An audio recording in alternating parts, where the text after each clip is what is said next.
Hello and welcome to Talk from Superheroes. Hey everybody, I'm Andrew Ivamy. And I'm Diana McCullum. And a calm and reserved Diana McCullum. Well, it's a calm and reserved time talking about the Transformers. Of it's course. A very classy, very high-end That's right. franchise. A classy tale. I'm going to drink tea. Ooh. I'm going to put on a little fancy hat. Oh, a fancy hat. Yes. You know what? Viewers, you don't know that, but believe me, it's not a lie. I wasn't with you for tea, but you're winning me over with fancy hat. What if I said tea with a pinky out?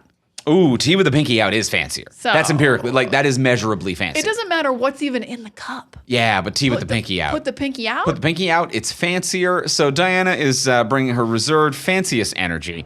For today on the podcast, we are talking about 2007's Transformers, the film directed by Michael Bay. You don't say. Uh-huh. Couldn't tell. Oh, cup of tea. Oh, what a different tone from Michael Bay. A fancy film. A fancy. Because it's so fancy. Because it's fanciful, you see. And we're talking about this today. Fanciful. It's full. And we're talking about this today in build up to next week when we will be talking about Transformers 1, the animated prequel film about the Transformers universe, I guess, that is coming out next week. Yeah, I am a little bit sad about our ordering because I'm like, will this tie in? I actually sincerely... I do not think in any way these films are connected other than using the Hasbro brand name of Transformers. I get that, but I actually know so little about OG Transformers because I'm a Beast Wars girl. So I actually didn't even know Optimus and Megatron were canonically friends before they went evil. I see. You know what? It's also a pretty big gap in my nerddom as well. Okay. And it's one that I know people take very seriously if you are into it. And if you are that person, either take a knee, because we're not going to be giving it to you the way you want it to be given to you today, all right? I'm going to forget the names of some major Transformers, and you are going to be furious if you're a Transformers person. So you either need to shut down that center of your brain if you're a Transformers person, and you just need to get on board. I feel like what's really disservicing, because I agree, I'm going to get a couple of the lower tier Transformers wrong. I'm not, I know We were not flubbing Optimus or Megatron. No, but not even a Starscream. We love Starscream, love Bumblebee. He's got his own thing going on. We know them. The main four. I will also say, very rudely, I hate when this happens, the IMDb has put the voice actors right at the bottom. Past extras and uncredited people. So if I want to find out who the Transformers are on my little page where I go to, it's you're going to have to scroll forever and your sentence will be over by the time you find out that his name is Ratchet. Yes. Yeah. Absolutely. So yeah. This is on IMDb. This isn't on me. This is their fault. Their name should be top. They're the Transformers. They are the titular Transformers. And even Peter Cullen, who I only know for real, is so far down. Yes. I just know that he's Optimus. Yeah, absolutely. But he shouldn't be that far down. Shouldn't be that far down on the cast list, but he is. So we're talking about this week on the podcast, and as well, we did want to let you all know about a new feature that we have on the Patreon. We always do a monthly exclusive bonus episode for the Patreon page. This month we did Borderlands. Woo! Which Didn't is drink any tea for that one. So that was an interesting one because there is it's a topical moment of there's buzz, no buzz. People are like, what even happened here? And I was also very fascinated about what happened here. Very Madam Web-esque. Very Madam Web-esque, I think is a good way of describing it. And we covered that as our bonus. And now, on top of the $10 option to become a monthly patron to always get the monthly bonuses, if there's one specific episode that you want to listen to, for $5 now, you can get access to any one specific episode of the Patreon bonuses if you'd like. Yeah, that's super cool. So it's no longer just all or nothing. If we just do one thing that you want to check out or download, you can do a one-time buy, and you do not have to become a monthly or any kind of recurring patron at all. You can just go to our Patreon page and be like, just that one, please. Thank you. Thanks for extra check options, Patreon. So you can check out those options over at patreon.com/fromsuperheroes, patreon.com/fromsuperheroes. It's very fun and exciting, and Borderlands was an interesting one. It was interesting to talk about. Yeah. Probably just like the Transformers, there will be 14 other Borderlands films. I'm sure they can't be stopped. It's this is such a weird franchise. We've never done these Transformers films on the podcast, and I don't even know how many of them there were in this mainline series. I think I looked up. There was 6? I was going to guess 7. 7 was me shooting from the hip on Transformers. Because I think they do we count Bumblebee? Because then I think 7. Let's call it 7. Let's call it 6.5 then. Because I don't think Bumblebee is called Transformers Bumblebee. I think No, it's just called Bumblebee. I think it's legally not connected to that world. legally not connected. Legally not connected. It's just a different Hasbro Transformers. Well, we'll get into it's just a different Transformers presented by Hasbro, by the Hasbro company. By the same people who do the special effects for the Transformers Yeah, movies. yeah, presenting you Hasbro's Transformers, but it's not related. But before we get into 2007's Transformers on today's episode, we do want to thank our sponsor. We want to thank our friends over at Mint Mobile. Mint Mobile. They're a classic. They're so good. They give you incredible service at an incredible rate. You're going to save so much money because guess what? There's no physical Mint Mobile store. Yeah. They're only online. And that's how they save you all this money. Like, we're not paying rent. So No. you get savings. Yeah, it creates fewer hoops to jump through because they didn't create physical hoops. Some of these companies are out here building hoops. Literally less hoops. Some of these other companies, they're just hoop companies. They need to start selling earrings because they're all hoops. No one's working at the offices. You're all working from home. Some of these other telecommunication companies might as well start playing basketball because they're all hoops.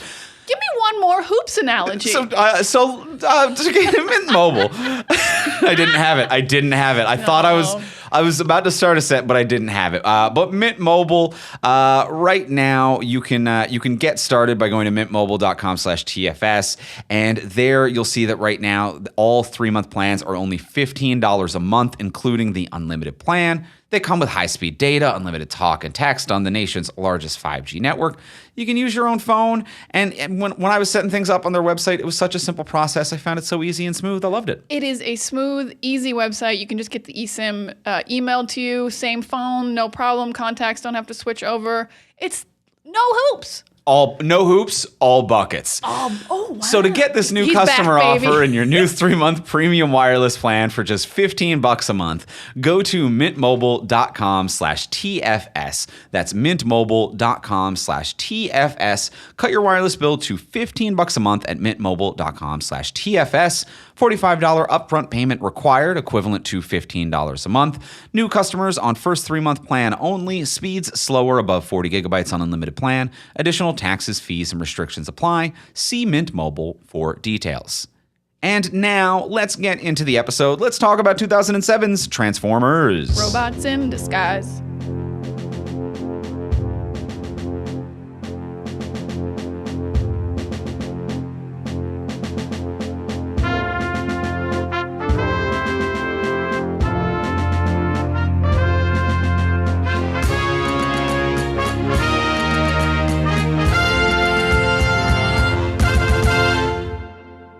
All right, we have watched 2007's Transformers again because we had seen it before in our lives. Because whether or not this is almost like, I would say, like an Avatar-esque of a lot of people saw it, global phenomenon. It's maybe not a lot of people's favorite movies, but this made bank and people were aware of it. We'd seen this, as had most people, I think, of this movie. I think I've seen it twice before. I think this was my third viewing. But yeah, Transformers is one of those, I think Avatar is the perfect example. It is every movie makes more money than the last, and they're no one's favorite movie, and no one talks about them. And it's what's going on? What do you mean Dark Side of the Moon made $1 billion? Yeah. Who's even in that one? Who's seeing that one? Who's in that one? But were the people in it seeing it? I mean, it's also the global appeal. It's because, the Transformers work in every country, every language, because they are robots in disguise and they're not real. So anyone can voice them. The languages can match up easily. It's got that global appeal to it. Yeah. It is sneakily profitable. And this movie, Diana, did you like it? I'm surprised how much I didn't like it, to be totally honest. Because I will say, having seen it twice before, I knew I didn't love this movie, but I did have a memory of liking it quite a bit. I remembered it being fun and peppy and maybe a little bit too long with too many characters. And man, the things that I didn't like about it sure are there. It's so many characters. There is so much happening in a bad way. There's so little transforming and Transformers happening. It's really long. It just keeps introducing new elements over and over again, where this could just be an hour 50, really fun, tight. I hate to say it, but Shia LaBeouf is the best part of this movie. He keeps it peppy. He keeps the energy up. I think he's genuinely funny. But like, I know he's got shitty real life stuff happening, so I don't like to say that, but it's undeniable that I think he's kind of the best part of Transformers, and that's not a compliment probably. But the actual like transforming looks really cool. Peter Cullen as Optimus is so goddamn incredible. I could listen to that man all day. It's like, it's not like terrible, but I was like, oh, I remember liking this, and I do think it's bad. It's really ridiculous, and it's like sometimes it's fun bad, but a lot of the times it's just bad. And I was like, oh no, Transformers, I wanted to have a fun night. That was my vibes about Transformers 2007.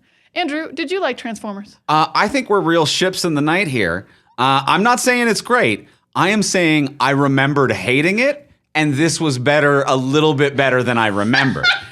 So I think we're meeting in the middle. We've landed at the same place. But I only remembered all of the bad things about this movie, which are still there. But watching it, I was like, oh, there are also good things in this movie that I had completely wiped from my brain. So we are ships in the night meeting in the middle, where I think that this movie is I'm very medium on it. I'm very medium about it.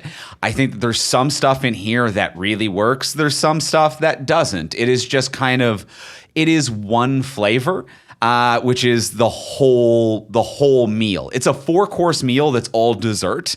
And when you get to dessert, it's like, yeah, this belongs here. So it's a broken clock. It's right 2 times a day kind of a thing. I would say it's an 8-course meal. Okay. That's all dessert. Yes.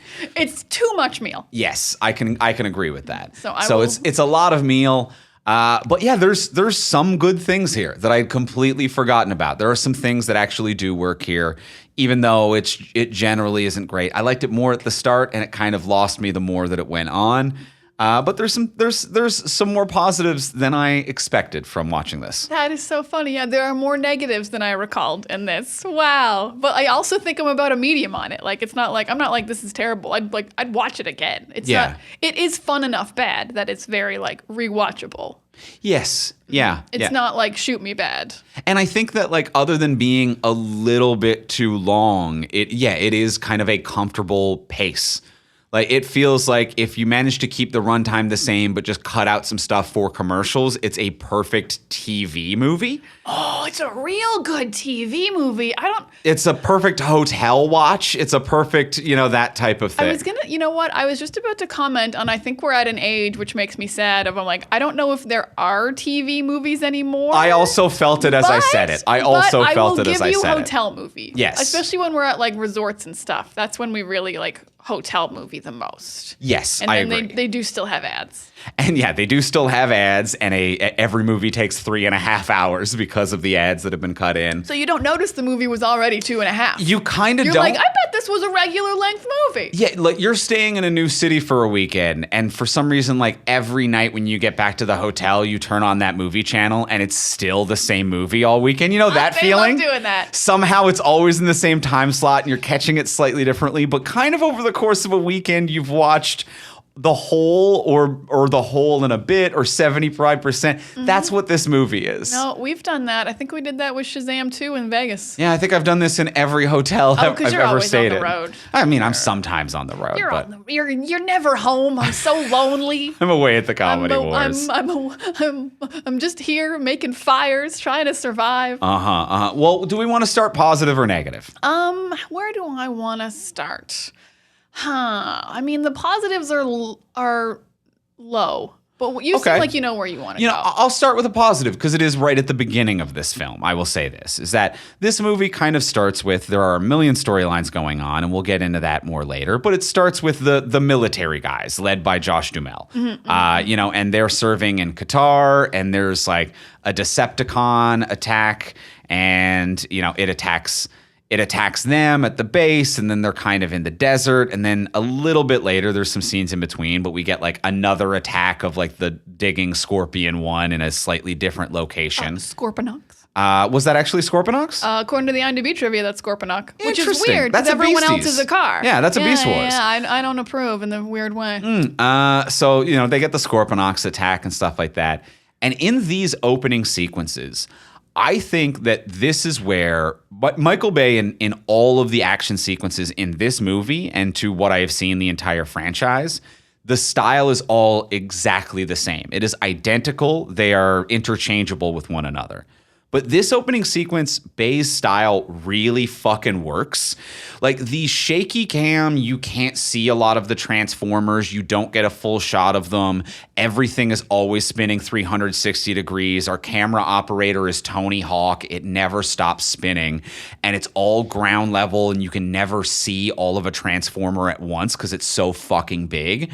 It really works for the opening 20 minutes or 30 minutes of this movie when we've only met Decepticons who are truly terrifying, and it's a military movie. Those scenes, I'm like, this style, Bay's style, really matches well with this.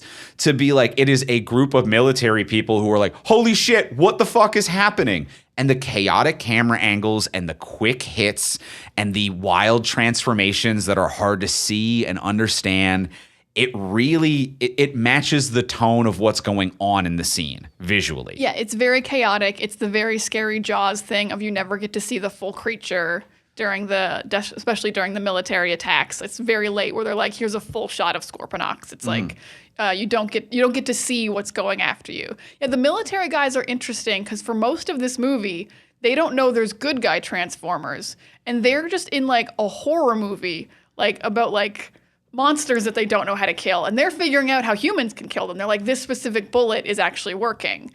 So they actually kind of are in their own separate, complete storyline until the very end. We're like, of finding the monster's humans weakness. just have to do this ourselves. Like very Cloverfield, very like whatever other alien monster like movie we've got. So yeah, they are doing something interesting. But yeah, there is a very hectic energy to the like everything's just getting blown up one ship at a time. It's not a huge explosion. Yeah, it's scrambling to survive. It does have a. It's gritty. It is following a squad. It is their POV. It makes sense that it's their POV because we don't have any robot heroes yet. Yeah, it works as a kind of a horror predator alien, this kind of unknown threat movie. Predator's a good one. Yeah, it's a good parallel to what they're going through. Yeah, just military guys who are like, if it bleeds, we can kill it. If it bleeds, we can kill it. It doesn't bleed, but we still bullet it. We found a bullet that works, and we need to now set that up. It's like Arnold finding the mud, where it's just like, we found a weakness. We need to exploit that. Their through line is, in fact, very clean. To be like, we have encountered a problem, we are surviving a problem, we are figuring out how to overcome this problem. They have a really clean through line. They may not have the biggest personalities in the world, but it makes sense what their motivations are, and the visual language of the movie matches up with what they're experiencing. I can agree with all this. So I think that really works. I think it does work. I'll be immediately negative because Lay it down. No, about a very goofy thing, because this scene is the first time it happens, and then it happens like 8 more times. This movie loves having a scene start in the day, and then as soon as the action starts, it's suddenly nighttime. I don't understand its fascination with this. It happens so many times. So the very opening scene in Qatar, Josh Duhamel is like on the phone with his wife. It's clearly still light out. And then as soon as the Decepticon attacks, it is pitch black. There's lights on. That's the only reason there's any lighting happening. Like street lights are on. It's the only reason you can see anything. It happens later when Shia LaBeouf is driving Megan Fox home, and she's like, I live like 8 minutes away. It's dead. It's daylight. And he drops her off, and it's dead dark out. It's the middle of the night. This happens over and over again. And I don't know if it's because I assume the Transformers are easier to animate at nighttime. You don't have to like make them as visible. But it's weird that all the scenes still start with pure daylight. Yeah, see, I think that this is kind of something that Bay does, though. It's something that I don't have like the list of examples in front of me, but I recall it happening a few times in Bad Boys as well. I was just about to say, I think it happened in Bad Boys. Is it because he likes Golden Hour and that shifts so quickly? I mean, this is the movie that established the color palette that is like he'd been playing with most of his career, but this really locked it into popular culture and popular consciousness, that orange and blue. or the like the teal and magenta. I forget what it is. Oh, fancy tea boy, Andrew, drinking his fancy teas That's over. teal and magenta. That's teal and magenta, actually, I believe. Watch me get it wrong, because there's cinephiles who are listening to this who are probably like, actually, that's called. Okay, so the Transformers fans are mad. The cinephiles are Now mad. we're just gonna piss everybody off. Okay. But I think it might be Michael Bay's way of just signifying that there has been a tonal shift in a scene, where it's like a lot of different directors will find different styles to do this, where it's sometimes like I find Christopher Nolan is someone will reverse the angles on it, where it's like when it was over the right shoulder, it'll be over the left. We'll cross that line when a power dynamic in a scene has shifted. Or, Fincher will use short-sighted versus nearsighted of like which side of the camera they're looking off to show. Different directors have different ways to show like this is the pivoting point in this scene where the person in power at the beginning is no longer in power, and the person who was weak at the beginning is now the one in power. There's something that directors will often do to kind of cross that. And Michael Bay uses that day to night shift as the action line, where literally it is like it's Shia LaBeouf like on a bicycle being like, oh no, Bumblebee's the silly one, and then like bumps into then Ravage, I think, like the cop car one. I don't know which one the cop car is. Let's say Ravager. Yeah, let's say Ravager or Barricade. It might have been Barricade, but I feel like the tank was Barricade. Yeah, so let's say Ravager, and then he bumps into Ravager and is like, oh, what is this? Bumblebee's actually a good guy. And then it's immediately nighttime. And so we did get a Transformer in the day, but I think it's meant to show an immediate shift in what people's perspectives are when an action scene engages. I think in that scene he also just saw Bumblebee as a car, though, because the car was being, like, stolen. True. So, like, it still wasn't, like, a Transformer. And I think it's cool when you say it like that, but every other example you gave was a director just choosing different angles, whereas Michael Bay is like, time moves differently when the action starts. Yes. And that's a weird choice to use like 8 times in a movie.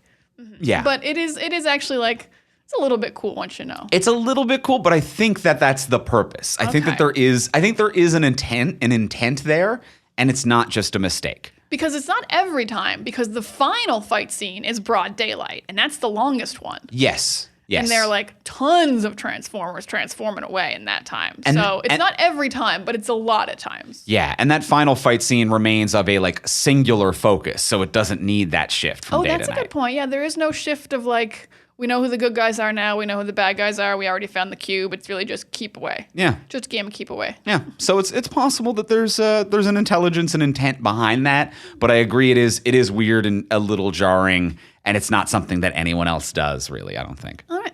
I will say right off the top, my positives are, I do think Shia LaBeouf is actually pretty funny and charming. I think his dad's very funny and charming. Yes, yeah, both the parents, yeah. Both the parents are like really cute in a like not too much, not too little kind of way. They feel fleshed out, they feel fun, but they feel like actual parents. And then I would say also the buying the car from Bernie Mac is such a trip. That entire car dealership has so much agency and character. Yeah, that's a fever dream of a sequence. Like, it could have just been a car dealership, but instead it's like Bernie Mac's running it. He's got this accent that's coming and going in a weird way. His grandmother is deaf and lives right there. There's an emu you can pet. There's a clown holding a sign, but also he's in charge of the paperwork. The clown and the mechanic are brothers, and they're also his cousin, but one is a clown. And just stuff where I'm like, I don't know how much of this Bernie Mac made up. I'm willing to bet a fair amount. He didn't make up the emu. They had to get They had an emu on set. That's the thing about it. They had an emu. You had to book that weeks in advance. Yeah. They were like, well, Bernie Mac has an emu. I'm also thinking clown costume as well. Get your brother out the clown costume. I'm like, what? You can't ad-lib a clown costume. You can't ad-lib that? Yeah. And then he just sells them a car he doesn't own for $4,000. So pure profit for Bernie Mac. Pure profit, yeah. I don't know what paperwork he handed to them. When he threatens to murder his mother gives him the finger, and then he says, that's my mama. If I had a rock, I'd bash her skull in right now, that bitch. And I'm like, what? What did he just say? This is Transformers. Mystical bond. Mystical bond. Man and machine. But he's also saying the lines he was definitely supposed to say, which is mystical bond between a man and machine. Yeah. A line that has lived on throughout the franchise that we love very much. So, yes, I think there is actually genuinely good chemistry between the whole Witwicky family. I also really like Witwicky as a last name. It's fun to say. It has a fun rhythm to it. It's wrong that characters would get it wrong because it's so fun to say. Yeah. No, everyone would be like, let's admit Sam Witwicky. I like John Turturro making the decision he makes some fun decisions. I mean, he's just met them, but anyone who went to school with him would get his name right. But yeah, I think Bernie Mac and the whole family is very funny. And then Shia LaBeouf does manage to carry this like wonderful energy, like just when he's calling the cops while he chases Bumblebee, when he's fumbling like with Megan Fox and trying to like impress her. It's like, it's rather, I kind of get why they thought he could save Indiana Jones a little bit. The absolute frenetic cokehead energy that he brings to a teenage character is very strange. But still with competence. Yes. But not like an idiot. You're like, he's not a total idiot. I actually think he can, save us and do this. But he is like panicked a little bit. Yeah. Yeah. And he's always a little sweaty. Classic teen. I believe he's a teen. I do also believe that he is a teen. Yeah. Mm-hmm. Yeah. And then that kind of like... That is like a nice bridge into, I would say, for me, one of the negatives of this movie, which is the 8,000 lead characters that they have in this movie. Can we cool it? Who the fuck are some of these people? Did this script have no edit button? Was it like someone printed it straight to PDF and they were like, oh, I guess that's the script now. We can't take anything out. Like there are... Like Shia LaBeouf, his family, Megan Fox, all the military guys. Then also hot young analysts who work at the Department of Defense. There's the Department of Defense with John Voight. The Air Force One is different. The president is not in charge of everything. Then we get a second division of the government, which is Sector 7. Then we get all the Decepticons. There are so many characters. And that's not even counting like Bernie Mac, his mom, his brother, and his cousins. Then there's adding to that Shia LaBeouf's high school best friend who's in like 3 scenes with him as well. Oh. Megan Fox's boyfriend who is in 2 scenes and then dumped. We've got a best friend and a boyfriend who never come up again.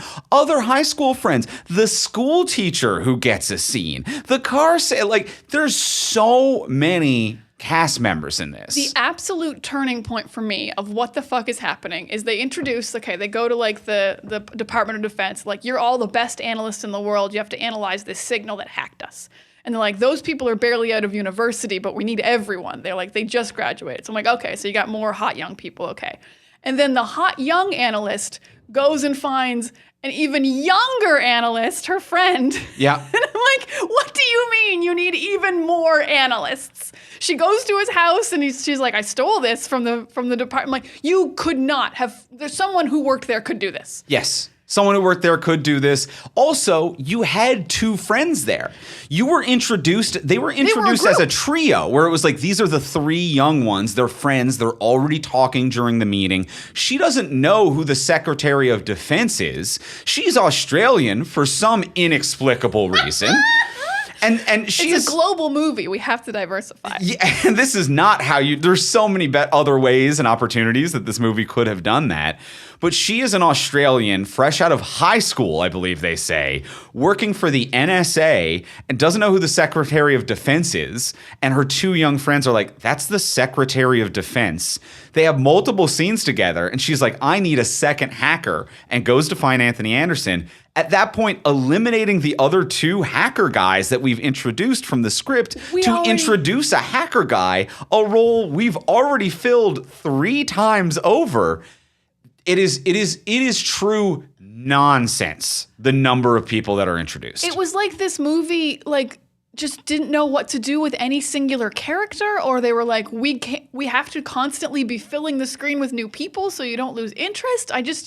I do not understand, writing a script and being like, okay, so this analyst storyline is not the Transformers, and I'm going to make it as long and as big as possible. It's like every storyline, because they're all so separate. The military is very separate. The analysts are very separate. Shia LaBeouf is very separate. They don't interconnect for quite a while. Yeah. It's like every storyline was written by a different writer who was like, my storyline's the most important. Yeah, there are 3 movies in this movie. Absolutely, there are 3 movies in this movie. Like the analysts leading into like John Voight as the Secretary of Defense has a whole mini storyline there. And Anthony Anderson has like 2 interrogation scenes after he gets arrested for being an analyst hacker. What the motivation for those are, because that whole section of the movie just ends with John Voight walking into a room and going, "You guys are coming with me." And then we just move forward with the movie as if there weren't 2 silly interrogation scenes. Yeah, it's absolutely baffling how long this movie is. It's like everyone bribed Michael Bay to be in it. They were getting paid per character. Somehow. Yeah. Somehow it was cheaper to have more characters? Like, is there some kind of line where, like, you didn't have to pay people very much if they had less than 20 lines? You know how old authors used to get paid per character? Michael Bay misunderstood what that meant. He misunderstood, and he was like, I'm going to get paid per character on this one. Mm-hmm. Yeah, it is wild. It is wild. Now, speaking of being paid for something, I do have to talk about, wow, so this is some military propaganda. Oh, the Air Force was this might be worse than Maverick.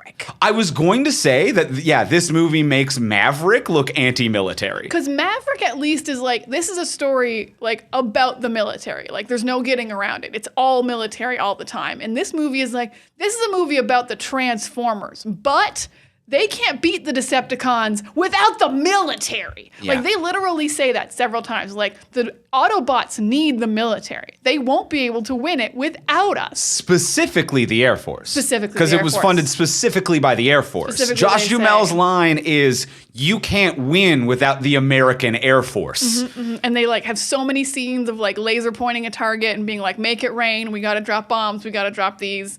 And like over and over again, this movie is just like, it's so cool in the military. Yeah. Wouldn't it be cool to be these guys in the military? It is so, it's the most blatant I've seen. It's very blatant. And here's the thing. I'm going to just be honest with myself on this one and with you, the listeners.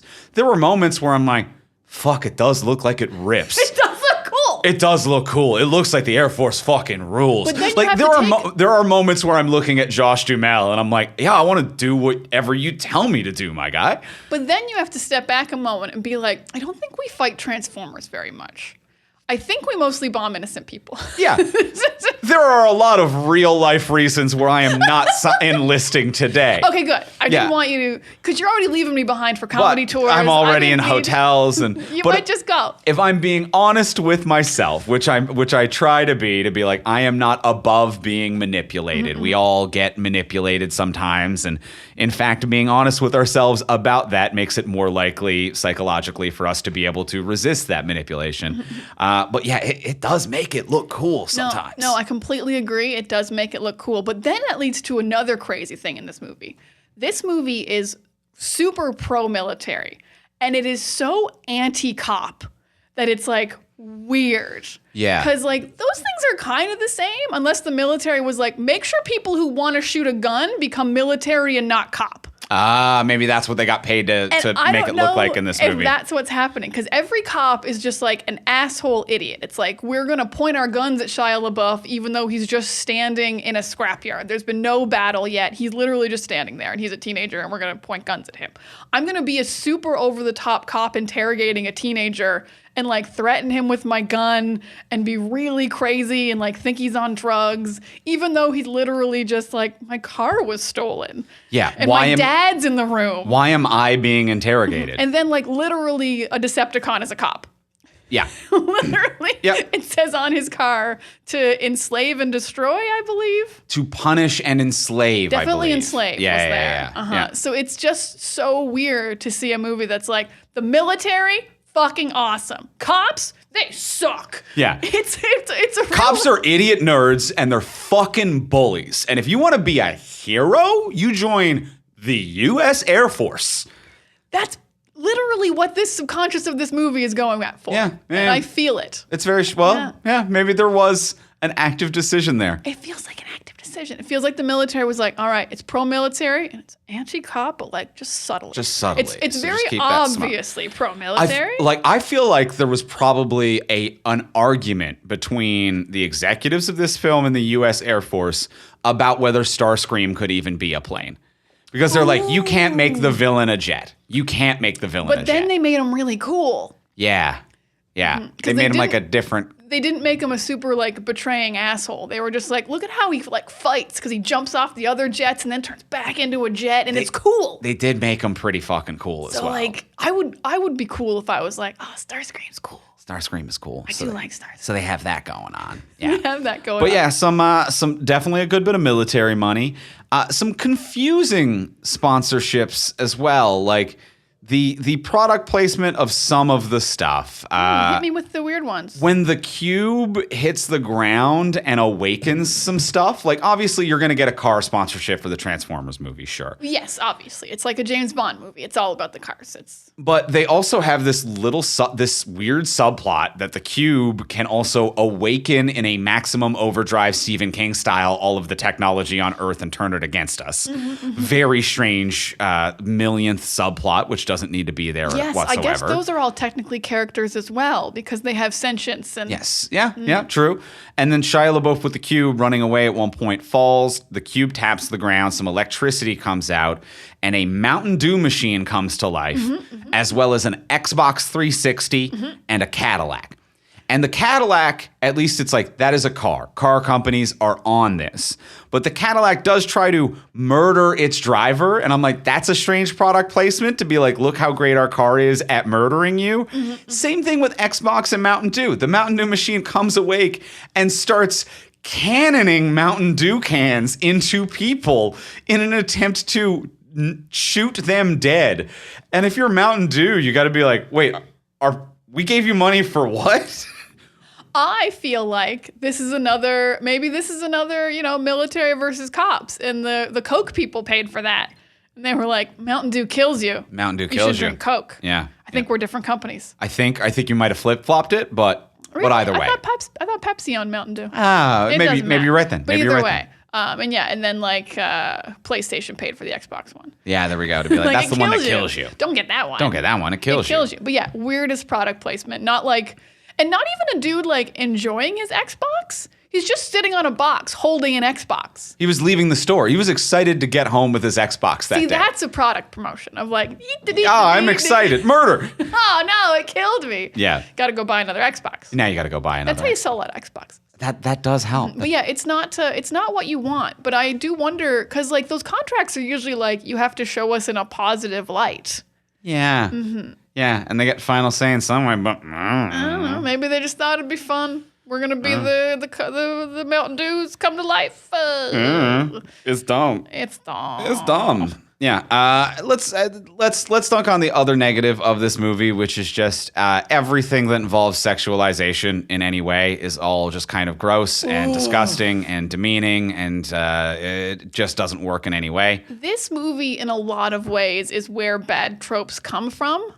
Like, you know when you'll watch a movie and they're like, we're going anti-trope, and you're like, but does that trope even happen anymore? And then you watch this movie and Megan Fox is super over-sexualized. She learned how to fix cars from her dad. She couldn't just know how to fix cars. That wouldn't be allowed. Yeah. Wildly over-sexualized. And like, what's also upsetting is that she is playing a high schooler. She was only 20 when this was filmed, which is also pretty young. But it's like, should the sexual character of your very like aimed at adults film be 16 years old in canon? Yeah, and not even a senior in high school. No, that's the messed up thing. They weren't graduating. They establish, the father even specifically says, you have another year of high school left. Yes. They're sophomores. They're not even on the cusp of adulthood. That is classic, because then when you do, actually that's usually just for TV. I'm like, that's classic because you want to have a season 2 or a sequel and they're still in school. Yeah. But like, you don't need that for a movie. You can just be in university. Yeah. Because like, in like Buffy and Teen Wolf, they're like, they're not graduating this year in case we get a season 2. But yeah, so they're so young. So it's like, oh, wow, she's wearing crop tops and like we're getting under the skirt shots and she's sitting on his lap and we're making really inappropriate jokes. And this character is 16. This character is 16. At one point, John Turturro, who otherwise is doing a phenomenal job, and it's a shame that he has to say this thing that was written down on paper, but when he is harassing them both in the car, he's like, she's a criminal and criminals are hot. And I'm like, you're an adult man. You're an adult man. That line was insane. You're an adult man. This is an insanely inappropriate line to say to a 20-year-old actor playing a 16-year-old girl. This is This is disgusting. And the point of it isn't that it's disgusting. Like, no, it's not the point of it. Like, we're supposed to dislike him for like 20 minutes, and then we're supposed to like him, which is a weird tonal shift this movie decides about John Turturro. I think that they're trying to be like, isn't he just kind of like a weirdo? Which John Turturro is, and I think he's really good at playing that. And they've given him just one of the worst scripts, and he's still very good at it, weirdly enough. He is still very good. Now, John Turturro's very good in this. But yeah, it's really gross because, like, when you're watching this movie, as we said, they introduce, like, these are high schoolers. I do think the teens, air quote teens at the NSA are in university or just graduated. They seem a little bit older. I would describe them as like young adults. Yes, because Rachel Taylor, who is the Australian analyst, is also very beautiful. Yeah. So if you absolutely need someone to sexualize, so she's like Jessica Jones's sister in the Jessica Jones show. This is a slightly older, actual adult woman. Young adults at a job can fuck. They can fuck. They can fuck. And it's not a crime to be like, ooh, they're pretty. Yeah. Yes. So it's so weird to be like, oh, we introduced a second older, like 5 years older beautiful woman. But it's all about that 16-year-old. She's not the one who has any sexual interest or romantic plot line. You're supposed to respect her because she's an analyst. Yeah, you gotta respect. She's not just a high schooler who knows a lot about cars. You have to show respect. And I get that, like, teenagers being horny is a tale as old as time. All right, it's real. Like, I'm not gonna act as though, like, when I was in high school or like everyone we know was in high school weren't horny idiots who spent a lot of our brain power unnecessarily obsessing about sex. That is a thing that is real, and teenage sex romp comedies is a genre of film that has existed for a long time to different levels of taste or distaste, and typically don't hold up well over time, and they're just kind of good for a moment of understanding where we're at in society in that moment. And this is just something, but like, it's not that movie. It's not that movie. This is a movie where big robots have come to Earth, and we don't need 3 scenes from Superbad don't belong here. Especially because, as we said, this movie has so many characters. There's like 40 characters, and guess what? 38 of them are adults. That means this is not a teen rom-com Superbad movie. Yeah. It's a movie that happens to have 2 teens in it, and they're the only sexual element of the film. Yeah. It's like having Independence Day with 3 scenes from Pretty in Pink slipped in. It's just like, what? Those don't belong here, though. And like the gross scenes. Yeah, and the rape scenes. Yes, yeah. The grossest scenes of Pretty in Pink. Yeah. Mm-hmm. I might watch that cut. You're like, how does it work? Well, out of curiosity. Yeah, did it mesh? I'd watch the cut. Well, yeah, just out of curiosity. I'm the one making the cut in this hypothetical scenario to prove some kind of a point that I don't even fully understand about myself. Well, yeah, because I took us off track, and that's on me. The whole conversation's off track. That's the track. The track is wherever we take it, is what I'm going to say about all this. Yeah. But 1,000 characters, it's gross what they do to Megan Fox, how the camera treats her, where the camera angles are, the outfits they put her in, the way everyone speaks to her. I mean, this movie's also gross in other ways. There are multiple urination jokes. Yeah. And what's up with that? Because the dog pees on the robot, and then that goes on for way too long. Not the actual physical peeing, but the robot is very upset about this minuscule amount of urine that has landed on his foot. And then Bumblebee straight up urinates on John Turturro. Yes. And actually, like, kind of gross and graphic. I know you're a robot, but that's your penis. Yep. That's like so obvious. I think is what is the joke you're going for. Yeah, it's liquid coming out of you, and it's in the crotch area of the robot. Yes. So you're peeing on him, and I'm like, 2 urination jokes. Yeah. Who is this movie for? I don't know who it's, and the idea of a pee joke in a movie like this, it is something that there is a version of Transformers that belongs in. A very juvenile, cartoon-influenced type of Transformers. Maybe next week's episode. Maybe that. If Transformers 1 has a pee joke in it, it would be like, maybe that kind of belongs there. Or even like, you could do it in live action if it was a different visual style. And this is something that's kind of a bigger problem, I think, with this movie, is that I actually kind of like the design of all the Decepticons. Kind of going back to what I was saying earlier, to be like, even how they're filmed. They're scary, they're angular, they are truly terrifying robots that you only get a glimpse of, and holy shit, humans should be scared. The Decepticons are here. And the Autobots are kind of designed not as sharp, but kind of the same. Like Optimus isn't friendly and boxy. Like he's definitely not as sharp as Megatron to look at, but it's like he's still like they're trying to make him look cool rather than friendly. And same thing with all of them. They want them to look cool and brooding, and like Jazz is a Porsche, I think, but it's like also it's like that's a round car, and he's little, and he's kind of like moving around a bit. It's like, but he is still like jet black, and you can see gears turning inside his arms that if you reached a finger in there, it would pull all of your skin clean off. And it's that's not fun. Like the trunk of a Cybertruck, it would just take your arm clean off if you touch those guys. It looks exactly like that. Yeah. And it's just that kind of thing where I'm like, that design does not suit the like, oh, I'm going to pee on it. Oh, a dog peed on me. Oh, that's going to rust. And it's like, you look like a murder machine. You look like an 8,000% murder machine. You're telling jokes like it's the Mario Brothers movie, but you all look like murder machines. Yes, especially because I agree. And then the scene is they've just kind of shifted the power from John Turturro because the Autobots have like taken him captive because they were trying to arrest Shia LaBeouf. So now they're all like lined up, and they're in a moment of like, we're gonna interrogate you, and then Bumblebee pees on him with like basically I assume what's like gasoline. I'm like, are we gonna light John Turturro on fire? I also kind of got that vibe. It's actually a thought I had for about 45 seconds. Or at least we're gonna threaten to do that to him. We won't do it because we're the Autobots. But I'm like, is that? But then they don't threaten to light him on fire. So they've just peed on him, which is weirdly sexual. Yeah. That's just like straight up weird to do. At least it wasn't Megan Fox, but it's still sexual to pee on someone graphically. Yes. And I don't like it. I don't like it at all either. I don't like that it's there. I don't like it. There's a lot of things in this movie where I'm like, I don't like that it's there. The harassment, I don't like that it's there. But from just a tonal standpoint, it is in that weird no man's land where it's a hair too adult, but not adult enough. Like it's juvenile humor about sex, but it's never anything with like an open dialogue about sex the way adults would say it. Mm-hmm. And so that just kind of makes it weirder. Oh, except for when the mom asks if he was masturbating.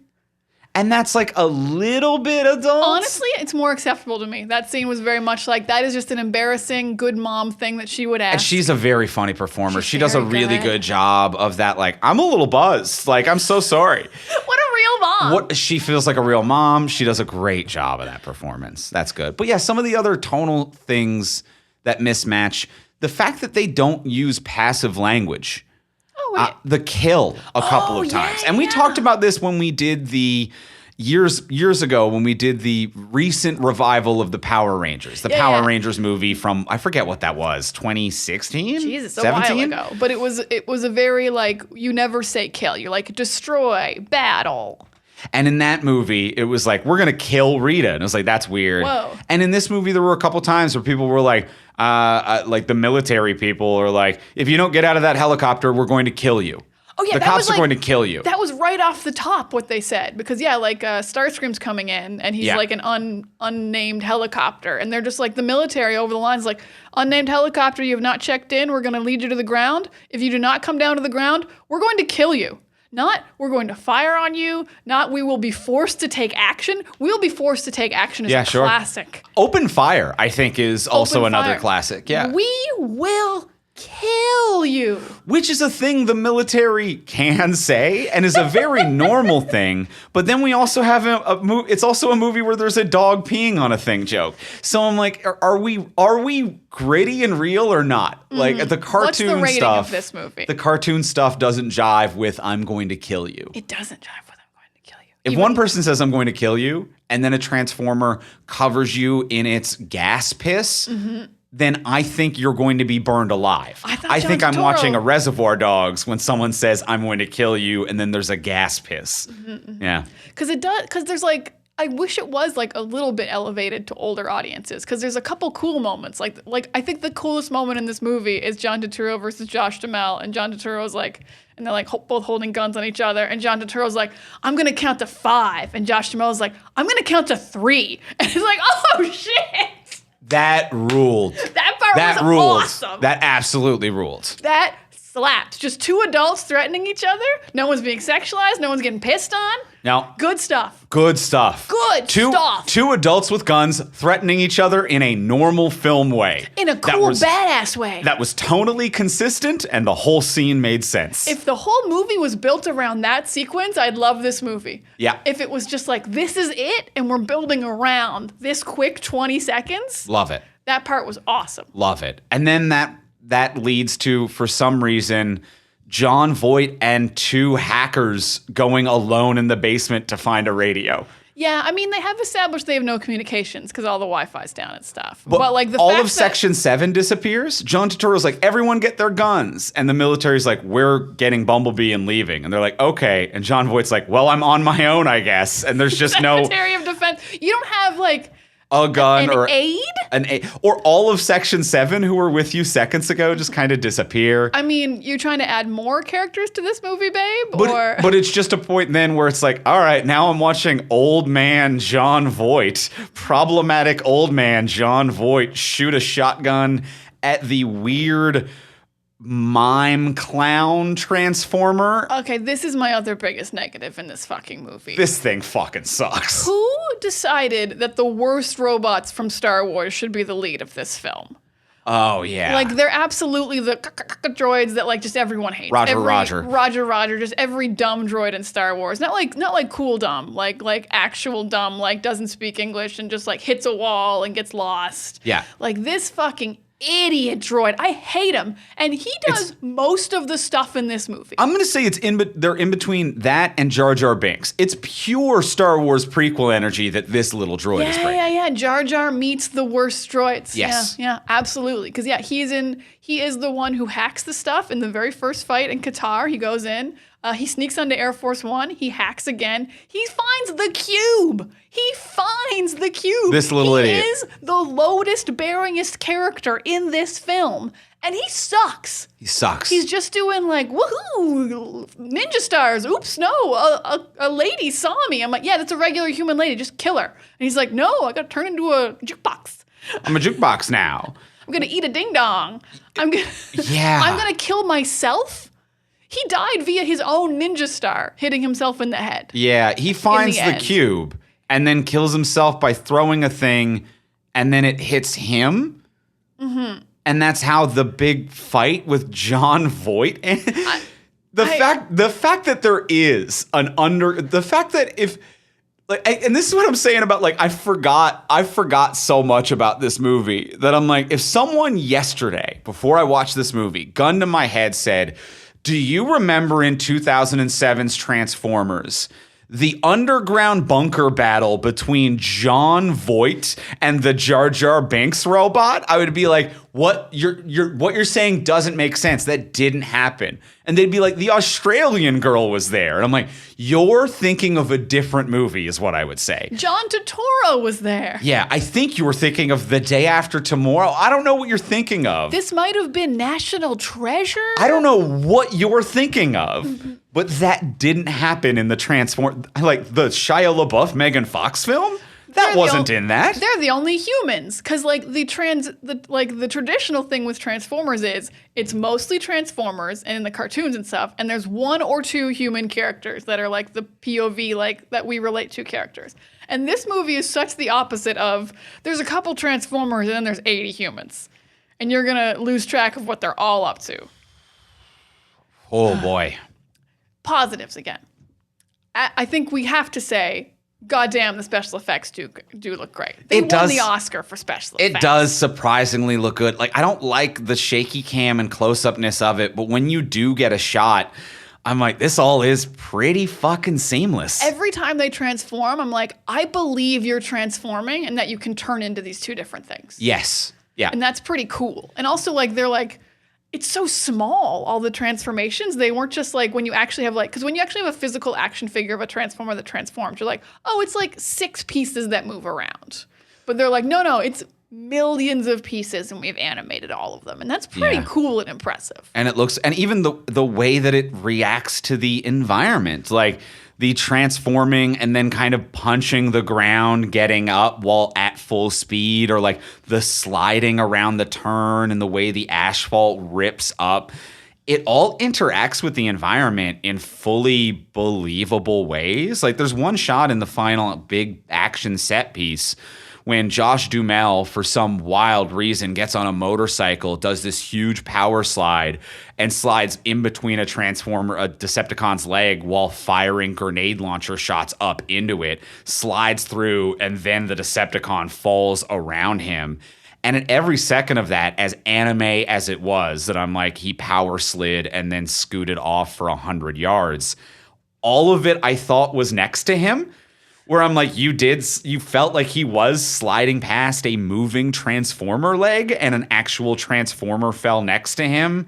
And like all of it looked pretty well grounded in the universe. Yeah, they were giant and they felt like they were heavy. Pretty much. They did feel heavy. The only time I would like not believe it is like actually when people didn't react enough. Like, Optimus Prime catches a falling Shia LaBeouf, and I'm like, no, he's metal. That hurts as much as the ground. That's not like getting caught by like King Kong, who at least has like flesh. Yeah. It's just that's getting caught by a truck, which is still hitting ground. a truck. That's hitting truck. Still hitting truck.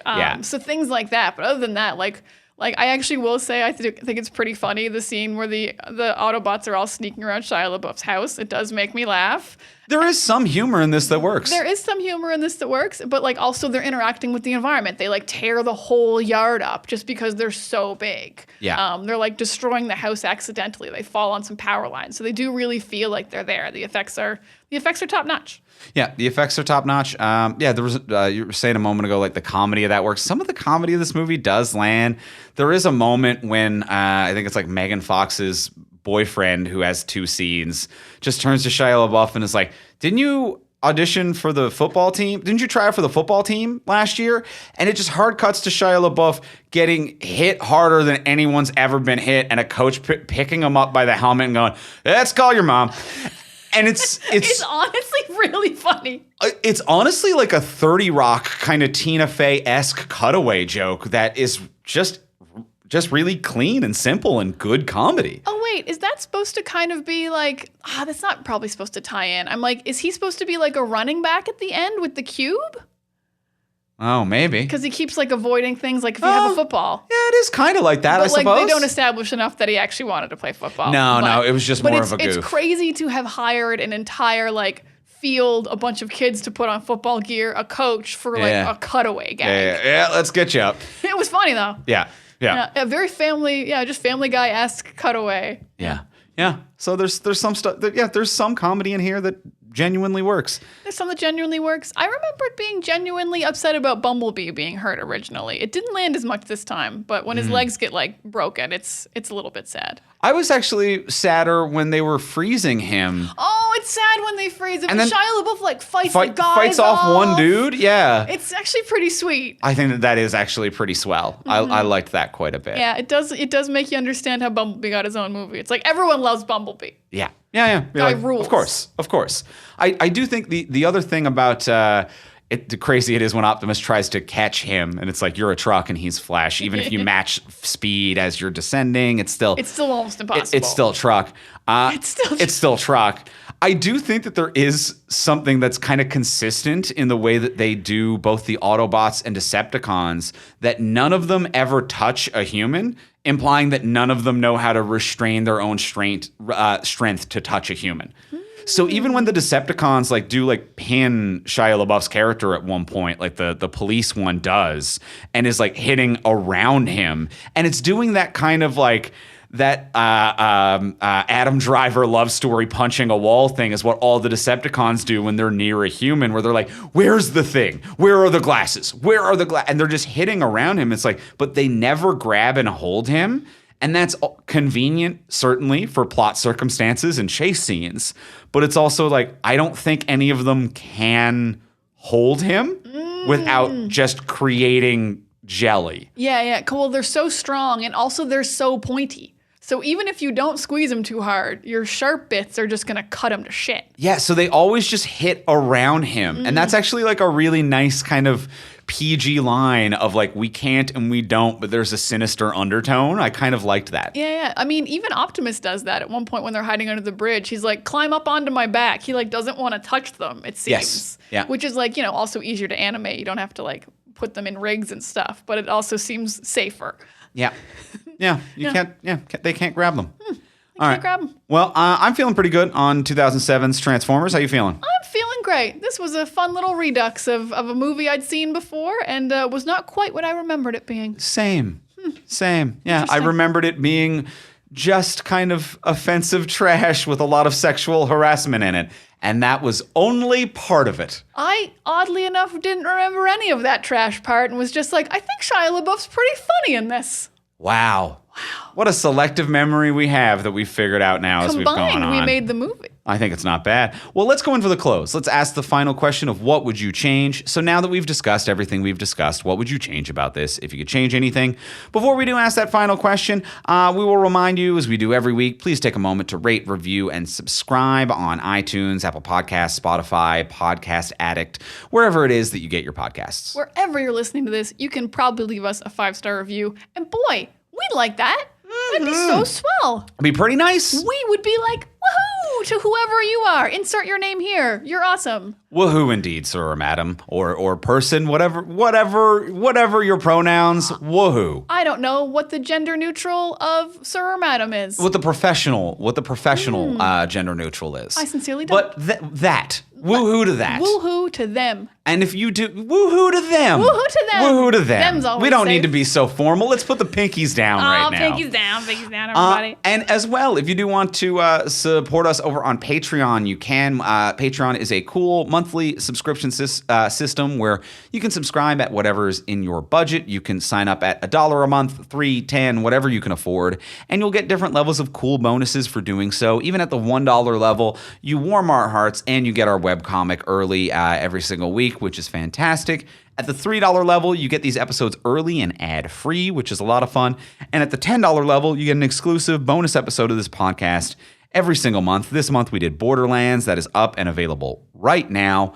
And as well, you can cancel or change your subscription on any given month. And now, if you want individual episodes of the Patreon bonuses, you can purchase individual episodes without becoming a monthly subscriber.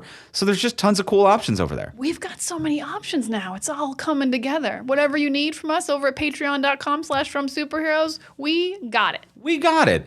So check out some of the options. All you got to do is head on over to patreon.com/fromsuperheroes. That is patreon.com/fromsuperheroes. And thank you to all of our current and future patrons for your support. Thank you, patrons.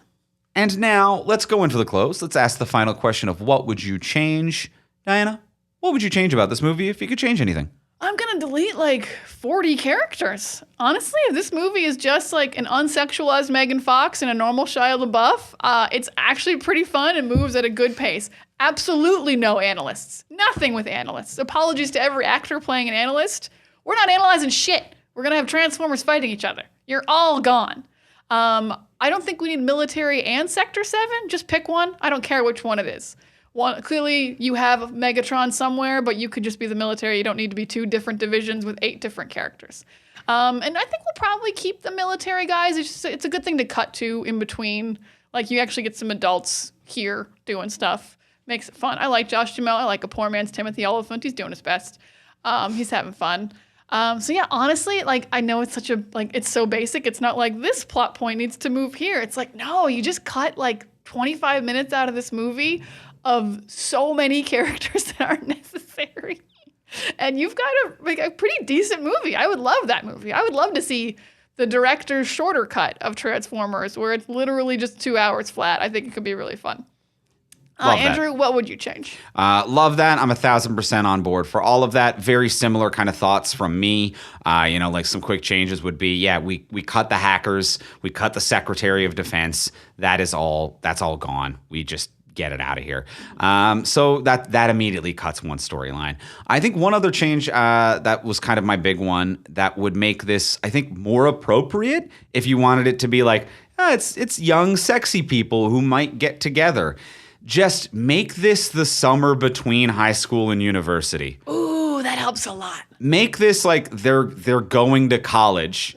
And Shia LaBeouf is like, I need a car, Dad. I'm going to college. That's why he needs a car, is that he needs to drive to college every day or whatever.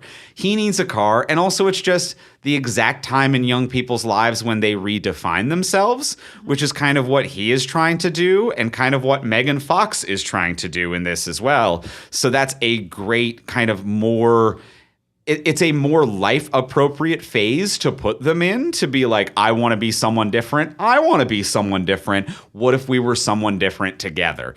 And it feels less forced and less like, oh, you're a girl whose dad is a criminal and you need my man help. And it's just like, no, you're an adult you're becoming an adult and making new decisions and becoming a new person on your own volition.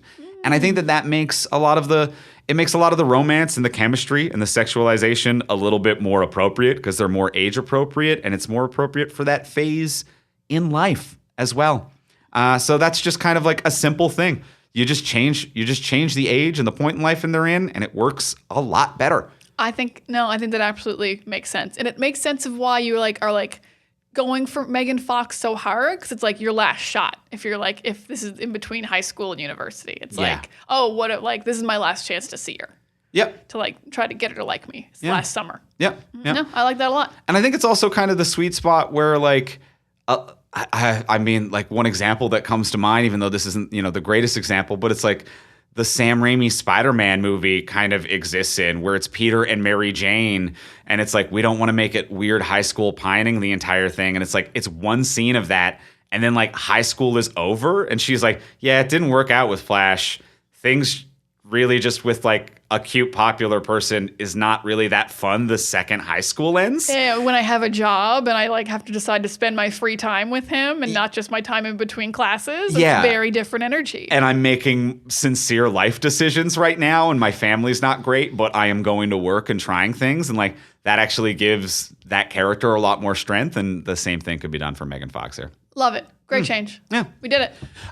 We did it. And that is going to be it for Transformers this week. Next week, we're going to be back. We're going to be talking about the new animated film Transformers 1. Before we do wrap up for this week, I do want to let you know that in a couple of months, on November 2nd, we're going to be doing a very special event. We're going to be participating in Extra Life Game Day. We did this a couple years ago. It was a fantastic success, and we're doing it again. What it is, for those of you who don't know Extra Life Game Day, it's a 24-hour live streaming event where we're raising money for charity. All of the money goes to Children's Miracle Network of Hospitals. We are supporting Sick Kids Hospital here in Toronto. Yeah, it's Canada's largest hospital-based child health research institute dedicated to improving the health of children. So it's just, sick kids, they need help. We're going to help them out with our charity stream. Yeah. It's pretty straightforward. It's pretty straightforward stuff. We're raising money. We're going to be hosting the stream. I will be hosting the whole thing. I'll be live for 24 hours, and the From Superheroes Network will be a big part of everything. We're going to do a live taping of this podcast streamed directly to Twitch with a Q&A hangout after. And every $20 donation gets you entered into live prize draws on the stream. We've got prizes like free shirts from TeePublic.com, signed copies of Diana's book, Sex Lives of Superheroes. Get my cool book. Get your cool book. You could win a copy of the cool book and support charity, which is awesome. We also have a Hex Gaming Deluxe PS5 controller and more prizes to be announced. It's 24 hours of entertainment, live podcasts from the network. We're going to be playing video games. We're going to be doing Jackbox parties. It's going to be a lot of fun. So visit extralife.fromsuperheroes.com today, and you can donate. At that link, you can also get event info, including our schedule, charity details. You can also follow on Twitch to be notified when we're live on November 2nd. So head on over to extralife.fromsuperheroes.com. That is extralife.fromsuperheroes.com. And we'll have that on November 2nd, and we'll be talking to y'all next week. In the meantime, if you want to get a hold of me, you can find me online at Ivimey, Ivimey. You can find me on Pics of Diana on Instagram and Threads, and Words of Diana on Tumblr. And you can find both of us most places at From Superheroes, and you can find everything we make over at our website, FromSuperheroes.com. Talk to y'all next week. Bye.